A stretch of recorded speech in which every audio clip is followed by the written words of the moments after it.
Replacing the battery in your intelligent key can be simple if you follow this procedure. First, see the owner's manual for the recommended battery before replacing. Next, release the lock knob and remove the mechanical key from the intelligent key. Place a cloth over a small flathead screwdriver and insert the tip into this slit.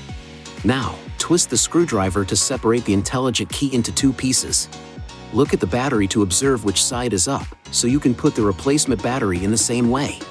Ensure your hands are clean and free from oil and grease before touching anything inside the key fob. Carefully hold the new battery by the edges every time you pick it up.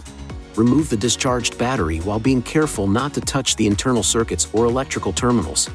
Gently place the new battery into the intelligent key with the negative side oriented in the same direction you noted during removal. Align the tips of the two halves and then close the key fob by pushing along the edges.